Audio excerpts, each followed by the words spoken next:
Welcome to lecture 1.4. In this lecture, I'll be talking about integration, which is the second piece of information that each of our signals on the 1H NMR spectrum provides. Now, before I mentioned that this provides information about the number of hydrogens that a signal represents. And while this is a good rule of thumb, it's not entirely correct. Okay? More accurately, what integration provides is a relative ratio of those hydrogens, of all the signals in the molecule. So, what does that mean? We have this understanding that 2 over 3 is the same thing as 4 over 6, right? What the NMR machine is able to do is tell you that for every 2 hydrogens, there are, maybe of signal A, there are 3 hydrogens of signal B. Now, most of the time, these integrations will add up to the number of total hydrogens, and as we'll discuss, this will make that original definition make sense. But that's something that you have to verify and make sure about, and we'll talk about it later in this video. First, let's talk about how integration is typically presented. There are 3 different ways. Okay, so the first I've typically seen is underneath the signal. Now, this can be somewhat confusing, so be careful and make sure you don't confuse this with the ppm value. Typically, they're going to be under some sort of square bracket, and a number is provided. The second way is as the integral, as I've shown previously. It's what I prefer, where the height of the integral corresponds with the relative amount of hydrogen in that signal. The number to the right or to the left of that here would be the same as underneath. This is integration at the end of the day. The number represents the area under the curve, and in practice, when you do this in higher level chemistry with a computer, you'll typically just provide x value locations to the computer and say, calculate the integral of the curve between those 2 points. And you would do that for every signal. Don't worry, you're not going to have to do integrals in this course. Now, the third and my least favorite way that integration can be presented is without a value provided. So this can happen where all you're given is lines of different length. In this case, these signals underneath wouldn't work. They would have to provide the integrals. So you can see here that the integral for the first signal, let's call them A, B, and C. The integral here is quite small, followed by one that's larger and larger still. And in this situation, the chemical formula will be required in all cases. But what you can do is you can actually just take measurements of those integrals. What those do is they give you a relative ratio, right? So this is the smallest signal, A, and we can set this to 1. We had to multiply the centimeters by 2 to make that. So we'll multiply all of these signals by 2 and check if these integrations would work for our formula, right? The idea being that 0.5 centimeters is half of 1 centimeter, and the signal is 3 times more. So the relative ratio of those lengths is consistent, and we can see that if we add them up, 1 plus 2 plus 3 does indeed equal 6. That's the kind of math we do in OChem. No integrals. So be aware, sometimes the numbers won't be this clean, but at the end of the day, you want to set your smallest value to 1, and if that doesn't work, then set it to 2 and see if that works to get your total number of hydrogen. A lot more work. It's how it used to be done, but nowadays we have computers that do that work for us. So in my opinion, that's what we should be doing. Now, let's quickly just do a bit more practice on determining integration from structures, just to really hone in those core principles. 3 structures here we'll work through. First one on the left, we would expect to see these 3 hydrogens as their own unique signal with an integration of 3. There's 2 hydrogens here that are once again equivalent with an integration of 2. A hydrogen here with an integration of 1. And remember that these 6 hydrogens are all going to be the same due to their rotation among that central carbon, so they would have an integration of 6. Be aware that when you have an integration that's greater than 3, there's no way that those signals or those hydrogens can be on the same carbon. They can be on a similar type of carbon, like in this case, but due to that pesky octet rule, we're not able to put 6 hydrogens on a single carbon.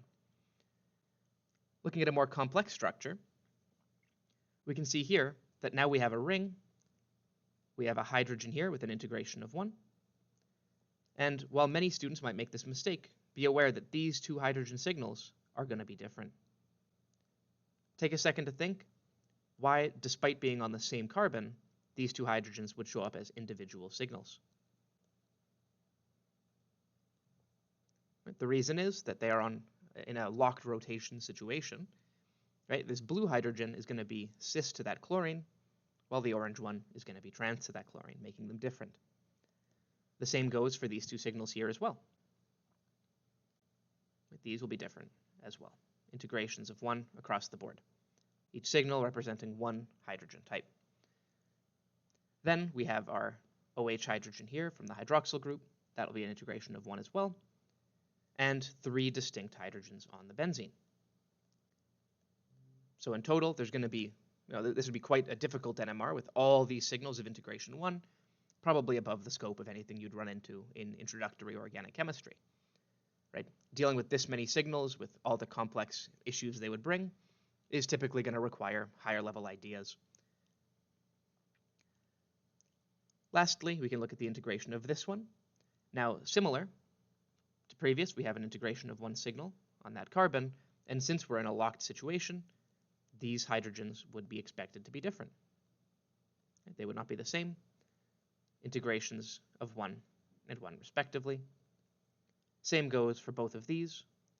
And be aware that there's only 1 hydrogen on these sp2 carbons. They would be different as well. And so everything once again would have integrations of 1. Just a reminder that from a structure, you can predict the integration values of signals. So with that in mind, integration is probably the easiest piece, but there is one piece of information that I typically don't see taught explicitly that I find very valuable, which is that you can actually predict the existence of total symmetry in a molecule by using integration. The key idea is that we always need to compare integration values to the empirical formula. Every time that we get our integration values and put them onto the table, we need to check if the sum of integrations is equal to the total number of hydrogen.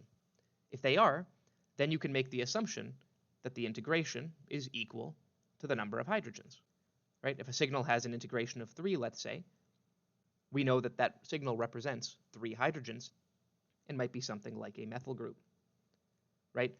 However, the useful piece of information comes when the sum of the integrations does not equal the total number of hydrogens. For example, say we had a chemical like this with 12 hydrogens, but the sum of the integrations only equaled 6. If that was the case, you would have to double every integration value to reach that total number of 12 that actually exist in the molecule. When you do this, it is evidence of symmetry. For example, let's take a look at what I'd call twofold symmetry, where we have one plane of symmetry down the center of this molecule.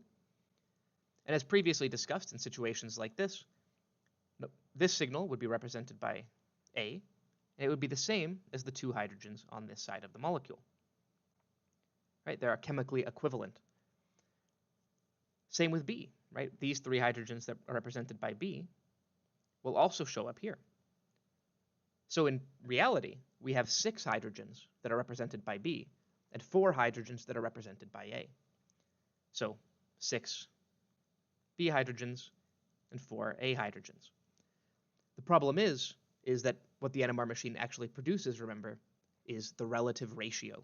And this can simply be divided down to 3/2. Right? For every 3 hits of the B signal, you get 2 hits of the A signal. The computer is just going to give you those numbers. So when your integrations here, if we add them together, that gives us 5. We notice, wait a minute, that is half of what we need, right? So we end up doubling the integrations to make that actually add up to the total number. And that's going to always be done. But when that happens, I would urge you to keep in mind that you very likely have total symmetry in your molecule. Remember that the big point of NMR is to get the complete structure of a chemical with limited information on NMR. Knowing that it's symmetrical is very helpful. While much more rare in introductory OChem, here's a situation with threefold symmetry, where signal A and signal B are chemically equivalent in multiple places. Here, the total integration should be equal to 15, but we would once again potentially see an integration of 2 for signal A and an integration of 3 for signal B. The sum of this, once again, equals 5, and you would have to multiply those signals by 3 to get the total number of hydrogen. When you multiply by 3, that is an indication of threefold symmetry, in case you run into that situation. With that in mind, integration is mostly covered. We have one last piece to get into, which is the shapes of the signals, or the multiplicity. I'll see you in video 1.5 for that.